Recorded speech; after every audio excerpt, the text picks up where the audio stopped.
오늘 우리에게 주신 하나님의 말씀은 누가복음 3장 1절에서 22절 말씀입니다. 봉독은 1절에서 8절, 16절에서 17절까지 하겠습니다.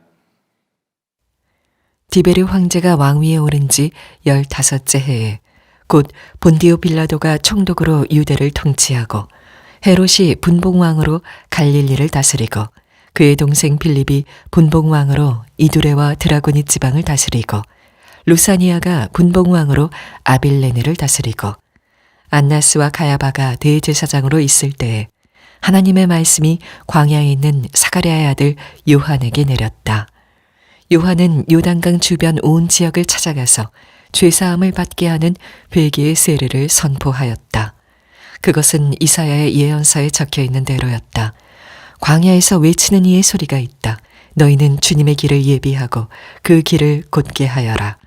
모든 골짜기는 메우고 모든 산과 언덕은 평평하게 하고 굽은 것은 곧게 하고 험한 길은 평탄하게 해야 할 것이니 모든 사람이 하나님의 구원을 보게 될 것이다.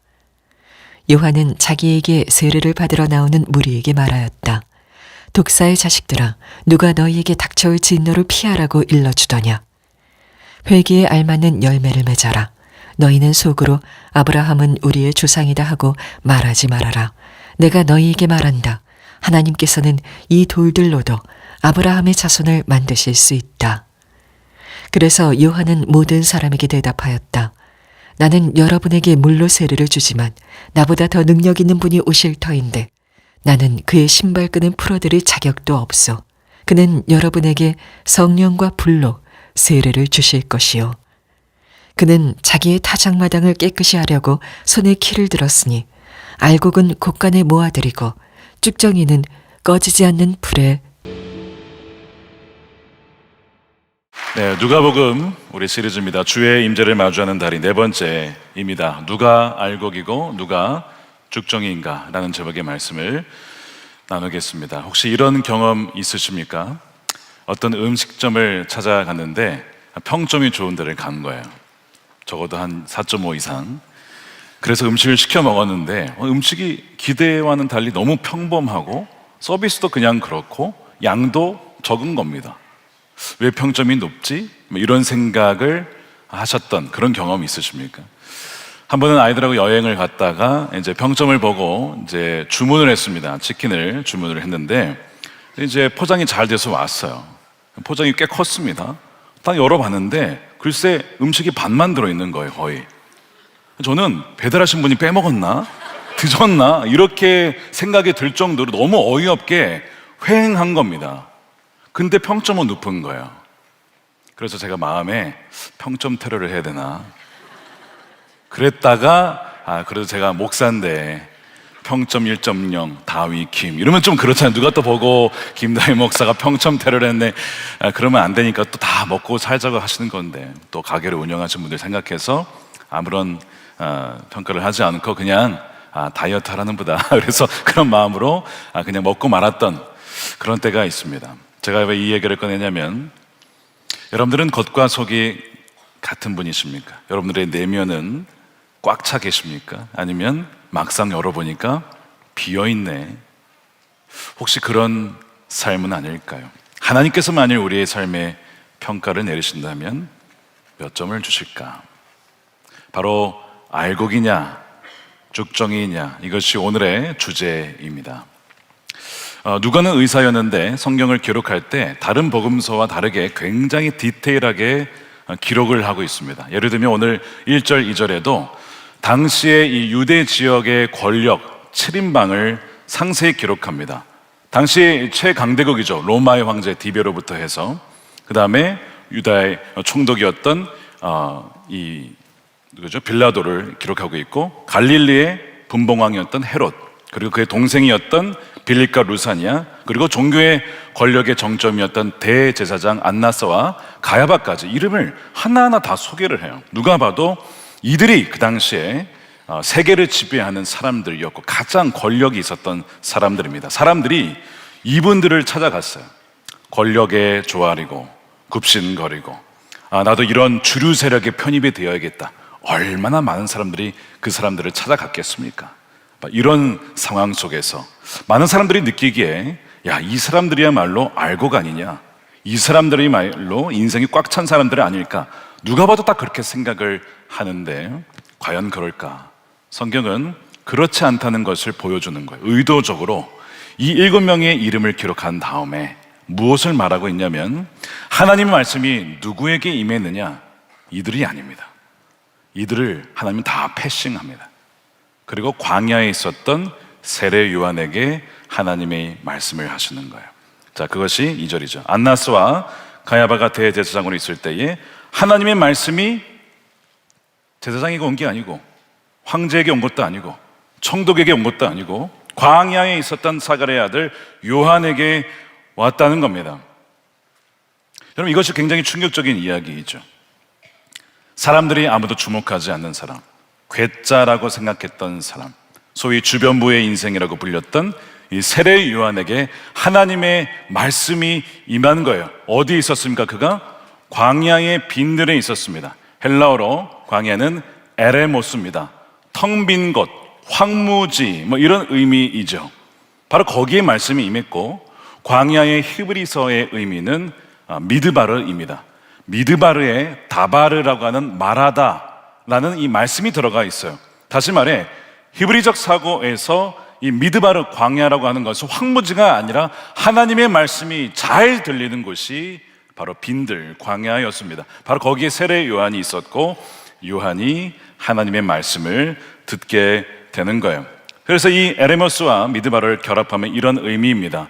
하나님의 말씀은 우리가 세상의 소음을 비우는 에레모스에 있을 때에, 그리고 하나님의 말씀이 바로 비로소 이 미드바르의 역사가 바로 그곳에서 일어나게 된다.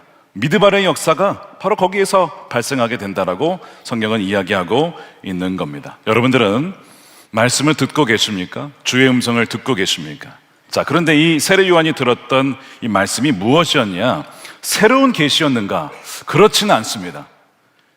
세례 요한이 들었던 이 말씀은 이미 있었던 구약 성경, 당시의 히브리 성경, 바로 이사야 40장에 있었던 말씀이 주어진 거예요. 이사야 40장의 배경은 포로로 끌려갔던 백성들이 결국에는 다시 돌아오게 될 테니 주의 돌아오실 길을 예비해야 된다 라는 그 메시지였어요. 제2의 출애굽이 있을 것이다. 실제로 백성들은 풀려나게 됩니다. 그 이야기가 다시 세례 요한에게 전해지면서 지금 로마 앞잔에 있었던 이 사람들, 죄의 종로를 타는 이들에게 실제 출애굽이 다시 일어나게 될 것이다 라고 하는 것을 말하면서 주의 오실 길을 예비하라고, 그렇게 하나님께서는 세례 요한에게 말씀을 주시고 그가 그것을 들었던 것입니다. 그리고 그것을 선포하는 거예요. 여러분, 알곡은요, 하나님의 예수님의 어린 양으로서, 또한 우리의 하나님의 백성으로서 주의 음성을 듣는 사람들입니다. 알곡은 말씀을 듣는 자예요. 반면에 쭉정이는 말씀을 듣지 않고 들어도 지나치는 사람입니다. 자, 이것을 우리가 말씀을 어떻게 듣냐면, 말씀드린 것처럼 성경 말씀을 통하여 성령께서 우리의 삶에 새롭게 해석을 하시면서 우리에게 살아있는 음성으로 들려주는 것이 미드바르의 역사입니다. 지난주 월화수에 목회계획 세미나를 다녀왔어요. 주제가 브리지 빌더스, 즉 다리를 놓는 사람들과 하나님 사이에 다리를 놓아서 그들이 하나님의 임재를 누릴 수 있도록 하자, 뭐 이런 의미의 브리지 빌더스라는 주제로 모였습니다. 셋째 날 말씀 함께 묵상을 함께 조별로 시간을 떼어서 묵상을 하는데, 그날 본문이 출애굽기 24장 1절에서 14절이었어요. 반복되는 단어가 하나 있었습니다. 연결하라, 연결하라, 연결하라. 청색과 자색과 홍색과 다양한 환경 속에 모인 사람들을 갈고리로 꿰어서, 십자가로 꿰어서 하나 되게 할 때 바로 그것이 성막이 되는 것이고, 바로 그곳에 나의 임재가 있다. 그 메시지를 그날 마지막 날 셋째 날에 주시는 겁니다. 너무나 감사하게 이 브리지 빌더스라는 주제에 맞는 연결, 우리가 먼저 하나 되어지고 우리가 먼저 말씀으로 하나가 될 때에 하나님의 임재가 있고 세상이 주께로 돌아오게 된다라는 그 메시지를 말씀 함께를 통해서 주신 거예요. 여러분, 누가 복 있는 사람이나 시편 1편은 말하냐면 주야로 말씀을 묵상하는 사람입니다. 여러분들은 말씀을 묵상하고 계십니까? 거기에 보면 이 복 있는 사람과 대비가 되는 악인이 등장하는데 이 특징이 뭐냐면 바람에 날리는 겨와 같다는 거예요. 이 겨가 오늘 본문의 쭉정이와 똑같은 말입니다. 겉으로 보기에는 알곡처럼 보이지만 실은 바람에 날리면 그냥 날아가 버리는 가벼운 인생, 결국에는 불태움을 당하는 인생이라고 하는 거죠. 자, 그러니까 오늘 1절, 2절에 쭉 나왔던 7명의 인물은 사람들이 다 갈망하고 야, 나도 저런 사람이 되었으면 좋겠다, 나도 인생의 좀 중심부에 들어갔으면 좋겠다 하는 사람들은 정작 하나님의 말씀을 듣지 못했고 하나님이 그들을 패싱했으며 결국에는 불태움을 당하는 인생이었지만 세례 요한은 그렇지 않았다는 것을 대조하여 보여주고 있는 것이죠. 여러분, 어떠한 인생이 되고 싶으십니까? 전자입니까? 후자입니까? 여러분, 쭉정입니까? 아니면 알곡입니까? 당연히 알곡이 되고 싶으시죠. 그러니까 여러분, 뭘 해야 된다는 거예요? 하나님 말씀을 펴고 시간을 구별하여 에레모스와 또한 미드마르의 시간, 장소를 구별하여 하나님의 음성을 들음으로 내면이 성령과 말씀으로 꽉 찬 알곡과 같은 인생이 되시기를 축복합니다. 자, 광야에서 말씀을 들은 요한이 외치기 시작하는데 예수님이 누구신가? 메시아가 누구신가? 나는 그분의 신발끈조차 맬 자격이 없는 사람이다 라고 하면서 그는 불과 성령으로 세례를 주실 것이다, 그렇게 말씀하시고 또 하나의 특징을 말하는데 그것이 오늘 우리가 좀 주목하고자 하는 부분입니다. 17절입니다. 그는 자기의 타작마당을 깨끗이 하려고 손에 키를 들었으니 알곡은 곳간에 모아들이고 쭉정이는 꺼지지 않는 불에 태우실 것이요. 자, 농경사회에서 퀴즈를 합니다.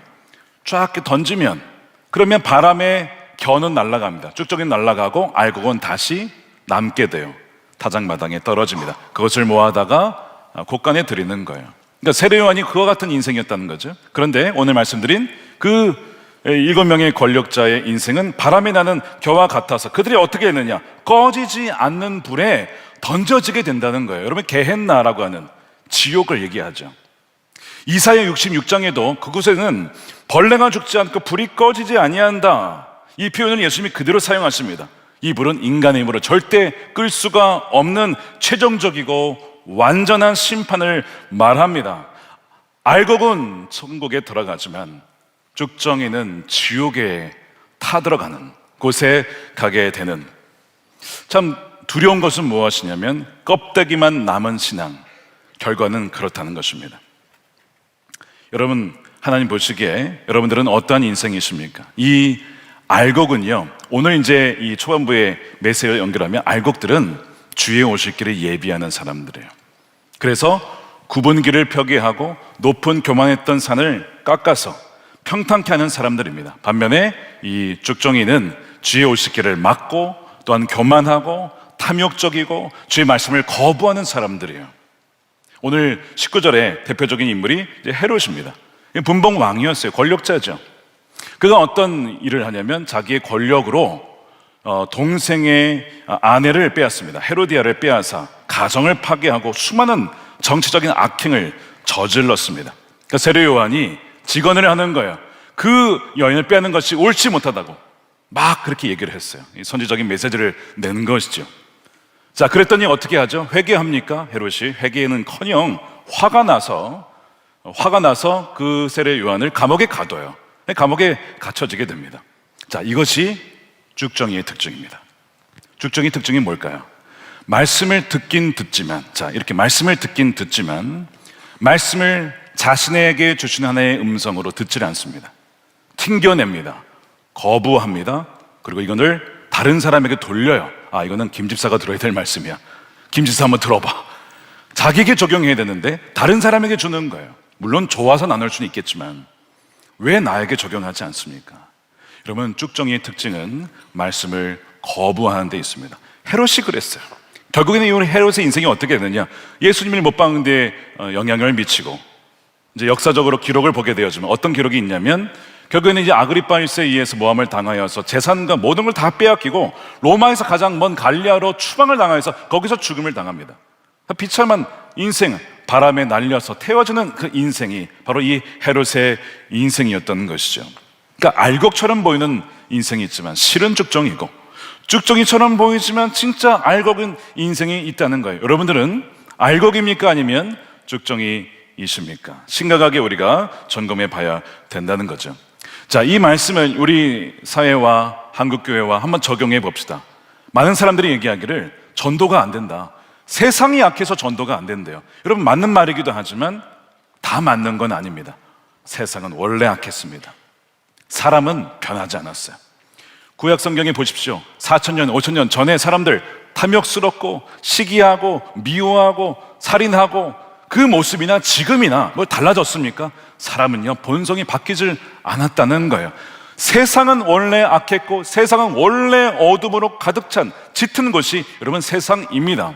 문제는 무엇이냐면 세상을 밝힐 빛의 역할을 감당해야 될 하나님의 백성들이 빛을 잃었고 소금의 맛을 내야 될 우리가 그 소금의 맛을 잃었기 때문에 세상이 썩어가는 것이죠. 책임이 세상에게 있는 것이 아니라 하나님의 백성들에게 있다는 거예요. 그래서 하나님의 백성인들에게 뭘 하는 거냐면 회개하라고 말씀을 계속 하고 있는 겁니다. 특별히 주님이 오실 길을 가로막고 있는 자가 누구냐면 지도자의 역할을 하고 있는 사람들입니다. 특별히 오늘 본문에 누구예요? 안나스와 가야바입니다. 자, 2절 보십시오. 안나스와 가야바가 대제사장으로 있을 때 종교의 권력의 정점에 있는 사람입니다. 자, 그런데 이들은요, 알곡이 아니었다는 거예요. 말씀이 이들에게 오지 않았습니다. 말씀을 들으려 하지도 않았습니다. 여러분, 왜 제사장이 2명이냐? 이게 이상한 거죠. 대제사장은 원래 1명입니다. 종신직이에요. 근데 왜 2명이 되었냐면 안나스가 물러나게 되어지고 3위였던 이 가야바를 세웠어요. 그리고 이 바지사장을 세운 다음에 뒤에서 다 조정을 하는 거예요. 하나님의 집이 거룩한, 하나님이 기도하는 집이 되어야 되고 거룩한 성전이 되어야 되는데 탐욕스러운 자신의 정치적, 종교적인 권력을 가지고 자신의 배를 치우는 역할을 했던 사람들이 바로 이 사람들입니다. 리더십의 위치에 오른다는 것이 얼마나 두려운 일인지를 알지 못한 채 그 자리에서 하나님의 백성들을 하나님께로 인도해야 될 책임을 가진 이들이 거기에는 관심이 없고 자신의 배만 채우는 데에 관심이 있었던 것이 얼마나 안타까운지, 이것이 당시 종교의 현실이었던 것이죠. 이들이야말로 바로 예수님이 오실 길을 가로막았던 사람들이죠. 목회데이터 연구소에 의하면 한국교회에 대한 일반 사람들의 신뢰도가 20%가 안 된다고 합니다. 10명 중에 8명은 불신한다는 거예요. 믿지 못한다는 것입니다. 그리고 기독교를 떠나가고 기독교를 믿지 않죠. 왜 그러냐? 교리 문제가 아니에요. 뭐라고 돼 있냐면 참 안타깝지만 목회자와 그리스도인들의 윤리적 타락과 언행 불일치, 교회의 모습과 회사에서의 모습과 집안에서의 모습이 다르다는 거예요. 그래서 교회를 떠나가고 신앙을 떠나가게 되는, 주의 오실 길을 가로막는 자들은요, 여러분, 이슬람이나 불교가 아니라 실은 하나님의 백성이라고 했던 이스라엘이었고 오늘날 많은 그리스도인지도 모릅니다. 참으로 목회자로서 두려운 일이에요. 안나스와 가야바를 묵상을 하는데 하나님의 말씀이 이들에게 오지 않고 패싱이 되어 세례 요한에게 갔어요. 이 말씀을 읽는 참 두려운 거예요. 주님, 패싱이 되지 않기를 원합니다.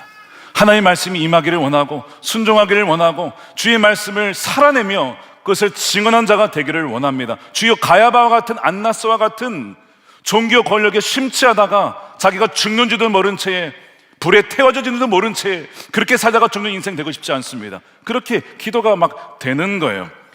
그 자리를 탐하면서 책임의 무게는 감당하지 못할 그런 인생을 살아서는 안 되겠지 않겠습니까? 이번에 광고 드린 대로 유기성 원로 목사님 책이 나왔어요. 조금만 더 주님께 가까이, 이 책을 사서 읽는데 이 사순절에 쓰신 그 예수동행 일기를 모아놓은 책입니다. 여러분, 이 사순절 기간에 한번 그 책과 함께 한번 묵상해 보시면 좋겠습니다. 제가 이제 일기를 읽는데 공감되는 부분이 참 많았어요. 왜냐?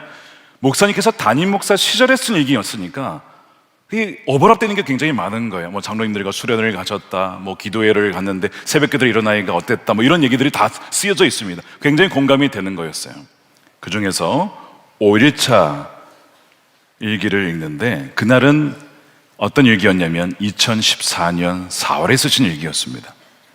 여러분, 그 해에 그 달에 어떤 일이 있었습니까? 세월호 사건이 있었던 바로 그때입니다.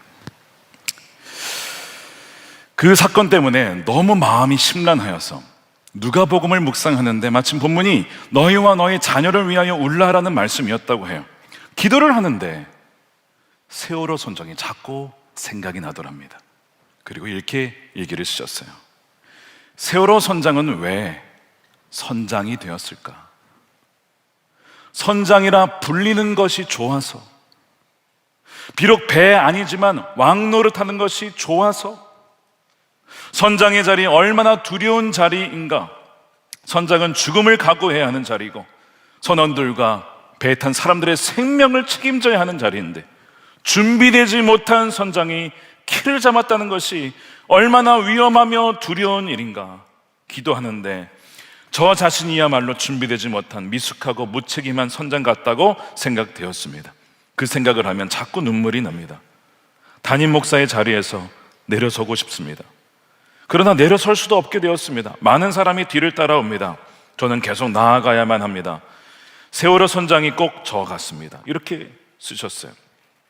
근데 제가 그것을 읽는데 왜 이렇게 공감이 되는지. 저도 이 책임의 무게 때문에 내려놓고 싶을 때도 왜 없겠습니까? 많은 영혼을 책임지고 있기 때문에, 그 영혼의 무게 때문에 잠을 이루지 못할 때도 참 많이 있습니다.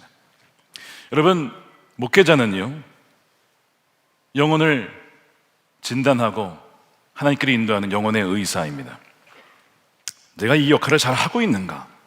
한번 돌아보게 됐어요. 여러분 생각해 보세요. 여러분들이 이제 의사를 찾아갔는데 의사가 진단을 하다가 암이 있는 걸 발견했어요. 근데 초기예요. 잘 치료하면 낫는 건데 이 암 이야기를 안 하는 거예요, 의사가. 괜찮습니다. 건강합니다. 그리고 이제 보내는 거예요. 근데 나중에 그 암이 키워져서 그제서야 이제 병을 고칠 수가 없는 상황이 되었을 때 여러분 어떻게 하겠습니까? 왜 그때 암 진단을 안 했습니까? 왜 말해주지 않았습니까? 여러분 그 의사 찾아가겠습니까? 그 병원 가겠습니까? 다시는 안 가죠. 불편해도 당신 안에 지금 암세포가 자라가고 있습니다. 지금 수술 받아야 됩니다. 치료 받아야 됩니다. 그렇게 귀찮더라도 말해주고 진실을 들려주는 그 의사 찾아가지 않겠냐고요. 자, 이것을 교회로 적용해 보면 이런 겁니다. 어떤 교회를 찾아가겠습니까? 무엇을 해도 어떻게 살아도 괜찮습니다. 다 천국에 갈 것입니다. 그냥 아무렇게나 살아도 다 여러분들 안에 성령이 계십니다. 예수님이 계십니다. 괜찮습니다. 여러분 이런 교회가 좋으십니까? 아니면 여러분 지금 회개하셔야 됩니다. 그 죄에서 돌이키셔야 됩니다. 알고 긴 것 같지만 실은 쭉정이입니다.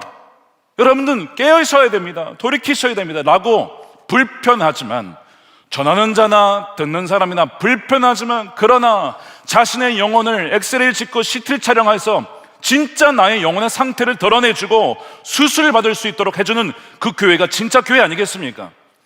제가 말씀을 묵상하면서 저의 사명이 이거잖아요. 오늘 말씀이 딱 그거더라고. 엄청 부담이 되는 거예요. 세례 요한처럼 이런 말씀이 뭐라고 되어 있어요.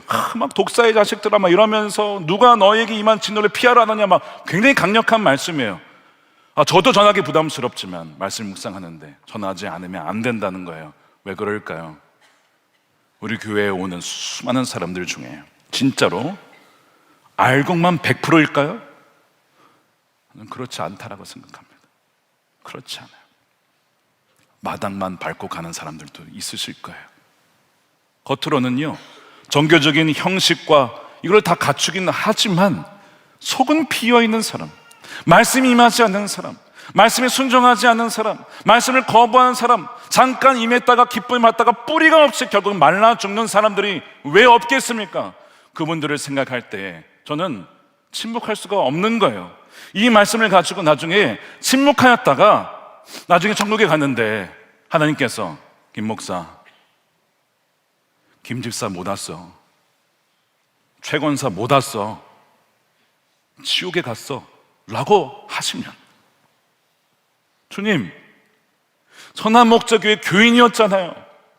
제가 목회할 때 성도였잖아요. 주님 어떡합니까? 저는 어떡합니까? 제가 주님께 보고해야 될 책임이 저에게 있어요. 주님은 저에게 그 책임을 물으실 거예요. 그게 선장의 책임의 무게입니다. 이게 아무나 그 위치에 있으면 안 되는 거예요. 그래서 왜 이 선장은 그 선장이 됐을까? 저는 너무 공감이 되는 거죠. 나중에 후회해봤자 소용없으니까 더 늦기 전에 이렇게 본문이 나왔을 때 피하지 않고 그대로 여러분들이 직면할 수 있도록 하는 것이 저의 사명인 거예요. 제가 영화 볼 때마다 우는 영화가 하나 있어요. 쉰들러 리스트입니다. 그 마지막 장면 아십니까? 오스카 쉰들러가 1100명이나 구원했습니다. 자신의 재산을 통해서 많은 사람들을 살려냈죠, 유대인들을. 그 마지막 장면이 이제 헤어지는데 뭐 하는지 아십니까? 자동차, 내가 왜 자동차 팔지 않았을까? 이거 팔았으면 10명은 더 살렸을 텐데, 내 반지 이거 팔지 왜 않았을까? 이거 팔았으면 2명, 아니 적어도 1명은 더 살렸을 텐데고 막 우는 장면이 나와요. 사람들이 충분히 했다라고 막 하지만 저는 그 마음이 이해가 되는 거예요. 그 마음이 나중에 저도 저렇게 후회할까 봐. 주님, 우리 교회에 많은 성도들이 오셨는데 나중에 천국에 가보니까요 10%, 20%, 30%가 못 왔다고 한다면 많이, 저는 그거 감당할 수 없겠더라고. 그래서 볼 때마다 주님, 저는 어떻게 하고 있는지 저를 알려주십시오, 돌이키게 해주십시오, 막 그렇게 보면서 그렇게 울 수밖에 없는 거예요. 사랑하는 여러분, 오늘 이 말씀이 굉장히 부담스럽지만 여러분 보셔야 돼요. 난 진짜 알곡인가? 아니면 겉모습만, 종교적인 모습만 번지르는 이런 쭉정이인가? 오늘 말씀이 뭐라고 되어 있습니까? 회개하지 않고 열매가 없으면요 어떻게 된다고요? 꺼지지 않는 불에 던져진다고 했어요. 분명히 말씀하고 있잖아요. 정말 인기 없는 말씀이에요. 근데 여러분 들으셔야 돼요. 들으셔야 되는 거예요. 그때 나중에 혹시나 그럴 분이 있어서는 절대로 안 되겠지만 지옥에 갔을 때, 그때 김다희 목사님이 2026년 2월 8일에 이 본문으로 분명히 말씀하셨는데 내가 왜 돌이키지 않았을까? 내가 왜 헤롯처럼 말씀을 튀겨냈을까? 여러분 그때 후회하면요 아무 소용없는 거예요. 아프더라도 힘들더라도 기회가 있을 때, 구원을 받을 만한 은혜의 해가 지금 주어졌을 때, 심판이 유예되어 있잖아요. 지금 돌이켜야 된다는 것입니다. 우리가요 언제 주님 앞에 설지 몰라요. 나이 든 순서대로 가는 게 아닙니다. 젊은 사람들도 가요. 너무나 가슴 아프지만 우리가 언제 갈지 모른다고요. 우리가 같이 지금 예배하잖아요. 온라인 예배하잖아요. 주중에 어떤 장례가 날지 몰라요. 사실 저를 포함해서 다 마찬가지예요. 우리는 언제든지 갈 수가 있는 거예요. 자, 그러면 지금 준비가 됐냐 이겁니다. 지금 주 앞에 서면, 자, 나는 정말 천국 백성으로서 열매 맺은 자로서 그렇게 당당하게 설 수 있느냐, 아니면 뭔가가 마음에 좀 뭔가 두려움이 있으십니까? 여러분 그러면 잘 돌아보셔야 된다는 거죠. 뭘로 알곡을 알 수 있느냐? 오늘 본문에 보니까 삶의 열매를 알 수 있대요. 회개에 합당한 열매가 있다는 겁니다. 그렇지 않으면, 그 열매가 없으면요 이미 나무에 도끼가 이미 놓여져 있대요. 그게 구절이에요. 도끼를 이미 나무 뿌리에 갖다 놓으셨다. 그러므로 좋은 열매를 맺지 않는 나무는 다 찍어서 불 속에 던지신다. 열매가 없으면 던져지는 거예요. 열매가 없으면. 자, 그래서 이 열매를 맺기 위해서 필요한 게 반드시 회개가, 진정한 회개가 있어야 돼요. 그래서 세례 요한이 한 게 뭐냐면 주의 오시기를 예비하기 위해요. 백성들에게 회개하라를 선포하는 것입니다. 3절입니다. 요한은 요단강 주변 온 지역을 찾아가서 죄 사함을 받게 하는 회개의 세례를 선포하였다. 이 회개는요 메타노이아죠. 그래서 이 단어는 무슨 뜻이냐면 감정적인 후회가 아니라 지성을 포함한 전 존재의 방향의 전환입니다. 마음의 변화여 삶의 방식의 전환이 메타노이아, 바로 회개를 말하는 거예요. 세례요한의 메시지 중에 뭐가 있었냐면 높은 산들, 뭡니까? 교만한 마음. 굽은 길 뭐예요? 탐욕을 부리기 위해서 사람들을 속이는 거예요.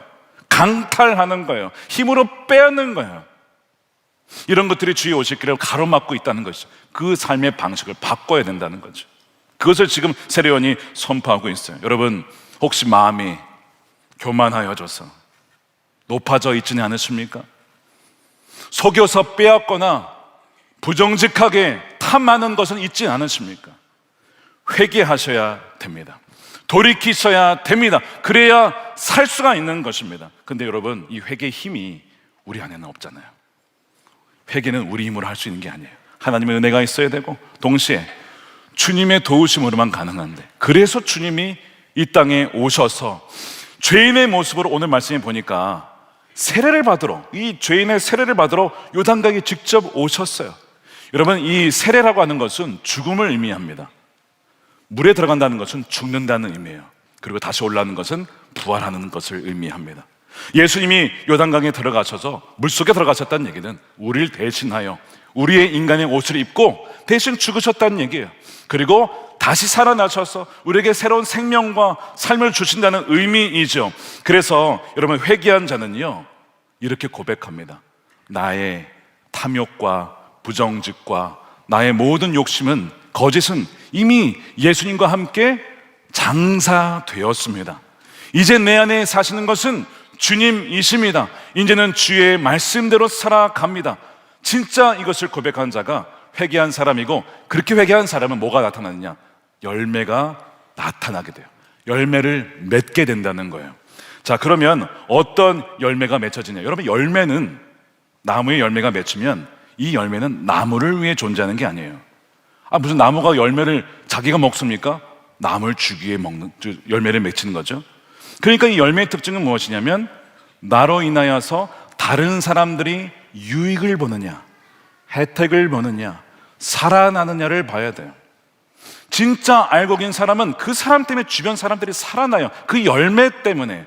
그래서 오늘 본문에 보니까 회개에 합당한 열매의 세 가지 특징을 얘기해요. 왜 세 가지가 나타나냐면, 세례 요한에게 물어오는 세 부류가 있었어요. 하나는 세례를 받으러 온 사람들, 하나는 세리들, 하나는 군인들이 와서 우리가 어떻게 살아야 됩니까? 무엇을 해야 됩니까? 그렇게 답변을 하다 보니 각각의 상황에 맞게 말씀한 것이 세 가지입니다.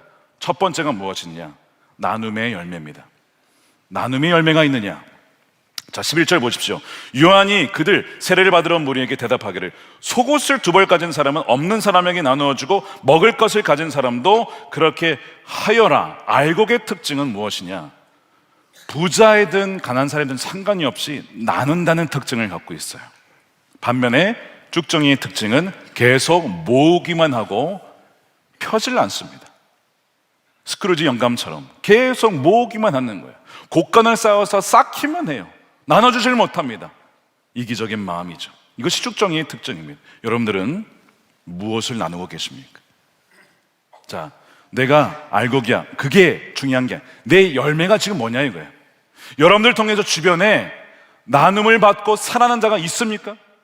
여러분, 이게 없으면요, 죄송하지만 쭉정이라는 거예요. 그러나 나로 말미암아 베풀어지고 나의 시간과 달란트와 재정과 나에게 주신 것들을 섬김으로써 주변 사람들이 살아난다면 그 사람은 여러분 알곡 이 인생인 것이죠. 내 주위에 헐벗은 사람, 굶주린 사람, 병든 사람, 갇힌 자를 찾아가서 여러분으로 인하여서 그 사람들이 복되었습니까? 그게 명확한 증거라고 하는 거예요. 돌아온 토요일에 우리가 이제 어려운 이웃들을 섬기잖아요. 여러분, 기회가 열려 있어요. 7시부터 오시면 같이 도울 수가 있습니다. 우리에게 주신 너무나 좋은 기회예요. 예수님이 가난하고 병들고 나약한 사람의 모습으로 찾아오실 때 알아보고 환대하고 영접하고 나누는 사람이 여러분 알곡과 같은 인생인 것입니다. 여러분들이 그런 인생이 되시기를 축복합니다. 두 번째 열매가 무엇이냐? 정직의 열매입니다. 두 번째 부류는 세리들이 왔어요. 뭘 해야 됩니까? 요한은 그들에게 대답하기를, 너에게 정해준 것보다 더 받지 말아라. 당시의 세리의 관행이 뭐였냐면 바로 받은 거에서 더 얹혀서 뺏는 것이었습니다. 속여서 뺏는 것이었어요. 그렇게 재정을 축적했습니다. 이게 다 그렇게 살았어요. 그런데 더 이상 뺏어서 속여서 더 받지 말아라. 정직하게 일하고 일한 만큼만 받아라 라고 하는 거죠. 이게 알곡이에요. 근데 쭉정이는 뭡니까? 속이는 겁니다. 남들은 다 그렇게 한다는 거예요. 이것이 쭉정이의 특징이에요. 그래서 여러분, 정직하게 살면 손해를 볼 수 있죠. 그러나 그 정직하게 사는 삶의 모습을 보고 다른 사람들이 하나님을 알고 싶어지는 거예요. 왜 저 사람은 정직하게 하려 하지? 하나님을 믿어서 그렇구나. 나도 그 하나님을 알고 싶다. 이게 뭐예요? 주의 길을 예비하는 겁니다. 주의 길을 예비하는 거예요. 여러분 정직하십니까? 정직하게 보고하십니까? 정직하게 법만큼만 쓰십니까? 세 번째 열매가 자족 절제의 열매입니다. 14절에 보니까 군인들이 찾아왔어요. 그들에게 대답하기를 아무에게도 협박하여 억지로 빼앗거나 거짓 고소를 하여 빼앗거나 속여서 빼앗지 말고 너희의 봉급으로 만족하게 여겨라. 군인들은 힘이 있었습니다. 무기가 있었습니다. 협박해서 다른 사람들에게 빼앗아 올 수 있었어요. 그것이 당시의 군인들이었습니다. 자, 그런데 이것이 바로 쭉정이의 특징이라고 하는 거예요. 내가 가진 힘으로 약자에게 가서 그것을 빼앗아 오는 삶, 이게 진짜 타락한 삶이고 이것이 바로 쭉정이의 대표적인 특징이라는 것이죠. 내 탐심을 위해서 이웃을 울리는 거야. 그러나 알고군요, 나에게 주신 것을 만족하고 감사하고 자족하는 것이죠. 그 자족의 열매가 알곡의 특징입니다. 여러분들에게 이 절제와 자족의 열매가 있으십니까? 자, 돌아보십시오. 나눔, 정직, 자족, 이 세 가지 열매가 회개에 합당한 열매, 이것이 맺어지는 거예요. 저절로. 어떤 사람이요? 회개한 사람이. 사랑하는 여러분, 이 세 가지 열매가 여러분들에게 내면에 꽉꽉 차고 또한 열매가 맺혀져서 정말 알곡과 같이 주의 길을 예비하는 인생이 되시기를 축복합니다. 기도할 때 제가 그런 마음이 들었어요. 주님, 안나스와 가야바처럼 종교의 껍데기만 남은 쭉정이가 되고 싶지 않습니다. 주님, 우리 교회 성도들이 정말 헤롯과 빌립처럼 권력이나 명예의 껍데기만 원하다가 그렇게 죽는 인생이 되지 않게 해주십시오. 세상이 보기에 보잘것없어 보여도 속이 말씀과 성령으로 예수로 충만한 그런 그리스도인들이 되게 해주십시오. 그렇게 기도가 되는 거예요. 나눔이 열매와 관련해서 하나 이야기하고 마치도록 하겠습니다. 우리 교회에 참 잘 나누시고 섬기는 분들이 많이 계세요. 그 중에 한 팀을 소개하겠습니다. 선한 목자 호스피스 팀입니다. 제가 작년 12월에 한 성도님이 이제 몸이 불편하셔서 병원에 계시고 호스피스에 계셔서 제가 이제 찾아뵙고 이렇게 신방한 적이 있습니다. 그때도 호스피스 팀이 같이 오셔서 같이 말씀하며 또한 기도하는 시간을 가졌는데, 이분들이 이제 어떤 일을 하냐면, 사실 여러분 이제 노약자분들, 인생에 이제 마무리를 해야 되시는 분들, 또 연약하신 분들 있잖아요. 사람들은 별로 주목하지 않습니다. 누굴 찾아가요? 로마 황제와 같은 사람들, 헤롯과 같은 사람들, 그런 사람들 찾아가죠. 대개 다 그렇습니다. 근데 이 호스피스 팀은요, 누구도 주목하지 않는 이 주변부의 인생의 사람들을 찾아가서 그분들에게 마사지 해드리고 안마도 해드리고 목욕도 해드리고 그들을 위해서 기도해드리고 찬양도 같이 하고 그들의 고민과 이야기도 들어드립니다. 자신의 시간과 에너지를 딴 곳에 쓰면요, 얼마든지 돈을 벌 수 있는 분들이에요. 그런데 그분들을 위해 자신의 시간을 떼어드리는 겁니다. 너무나 귀하잖아요. 그 순간들을 잘 사진으로 정리를 해요. 그리고 나중에 그분이 돌아가시면 포토북으로 정리를 해서 고인의 유가족에게 선물로 드립니다. 제가 이제 그 샘플을 봤어요. 한 분의 그 스토리들이 다 거기에 담겨 있는 거예요. 유가족이 그걸 보면 얼마나 감동이 되겠습니까? 사실 가족보다 더한 사랑으로 섬겨주고 나눠주고 보살펴준 이분들이 얼마나 고맙겠어요. 그러니까 이것들 중에 예수님을 안 믿던 이들도 어떻게 될까요? 마음이 열리는 거예요. 그게 뭡니까? 주의 오실 길을 예비하는 겁니다. 교만했던 마음들이 낮아지게 하고 구불구불 굽었던 기독교에 대해서, 교회에 대해서, 크리스천에 대해서 미워했던 마음들, 싫어했던 마음들이 다시 평탄케 되어지는 일. 나도 그런 하나님의 사랑을 받고 나도 하나님의 자녀가 되고 싶습니다. 그렇게 예수를 믿는 유가족들이 있어요. 그리고 그렇게 섬김을 받는 분들 중에 세례를 받고 그렇게 주님께로 돌아온 이들도 굉장히 많이 있습니다. 제가 선화목자 호스피스 팀을 보면서 섬기는 분들을 인하여서 참 감사했어요. 이들이 정말 주의 오실 길을 예비하는 자들.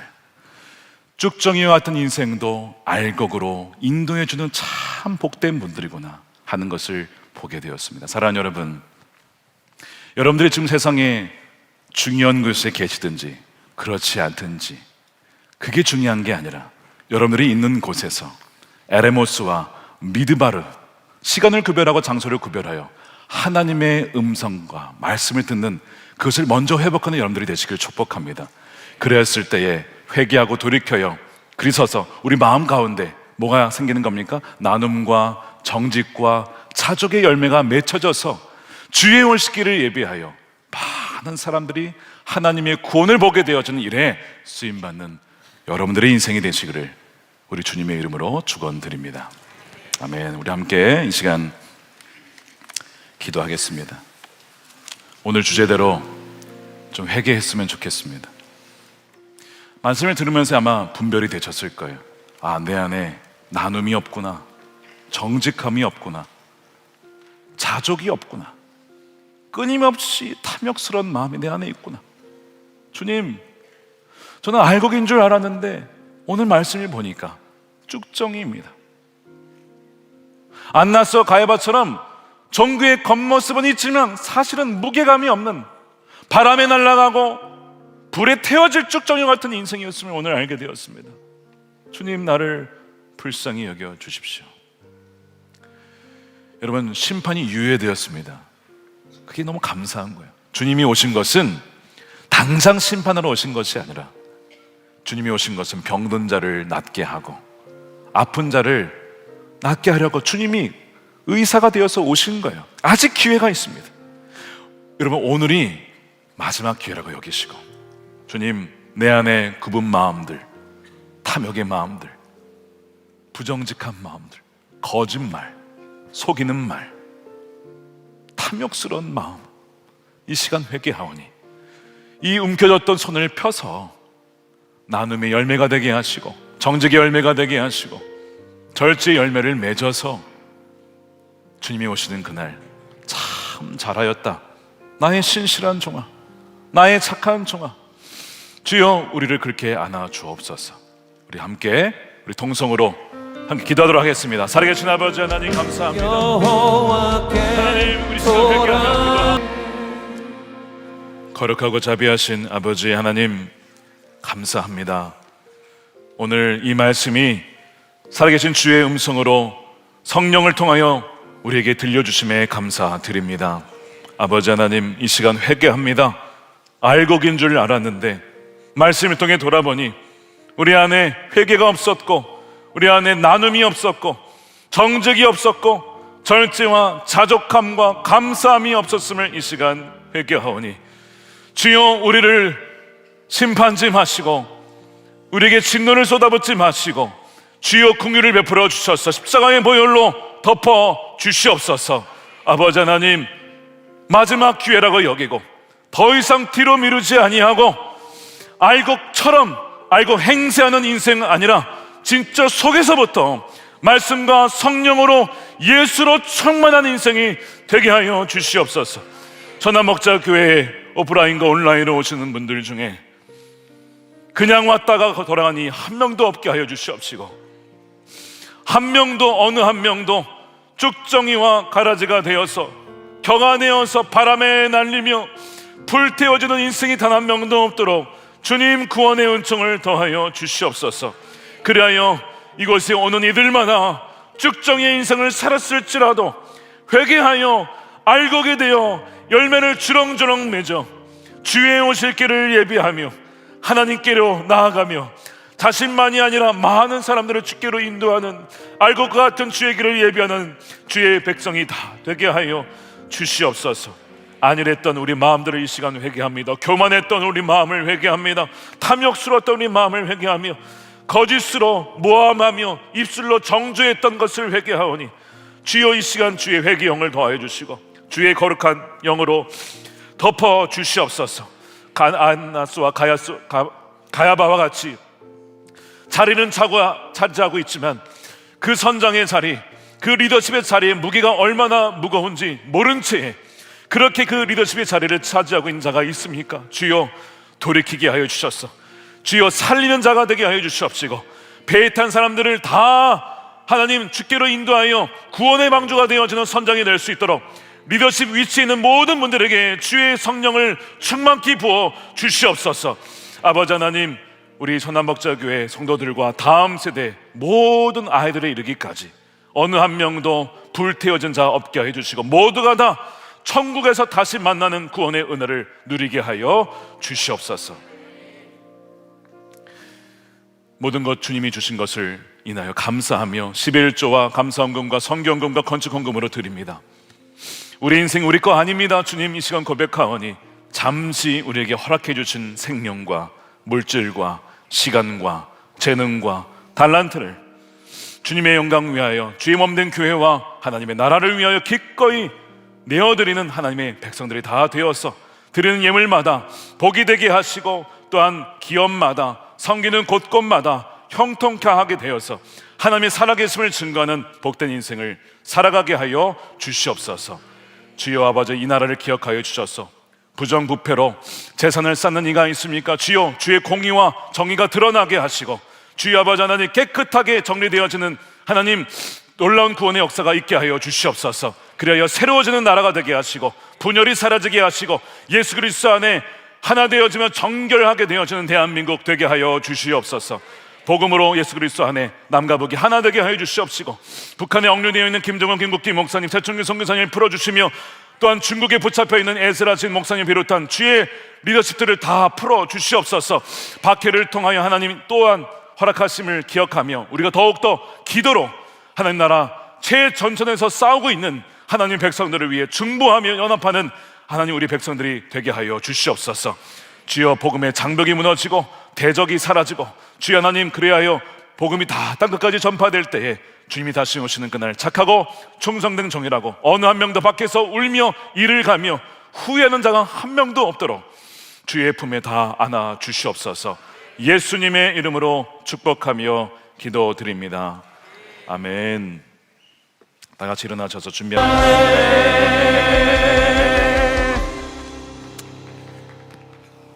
축도하겠습니다. 이제는 우리 주 예수 그리스도의 크신 은혜와 아버지 하나님의 측량할 수 없는 무한하신 사랑하심과 세상 끝날까지 우리와 함께 하시는 성령님의 감화감동 교통 내주하심이 쭉정이와 같은 인생에서 진정 회개하여 거듭나 회개에 합당한 열매를 맺어 알곡과 같은 인생으로 주의 오실 길을 예배하고자 주님께 결단하며 나아가는 우리 사랑하는 선한목자교회 모든 예배자들 머리 위에 저들의 가정과 일터와 사랑하는 자녀들과 다음 세대와 주의 몸된 교회와 조국 대한민국과 열방 가운데 영원히 함께 하시기를 간절히 축원하옵나이다. 아멘.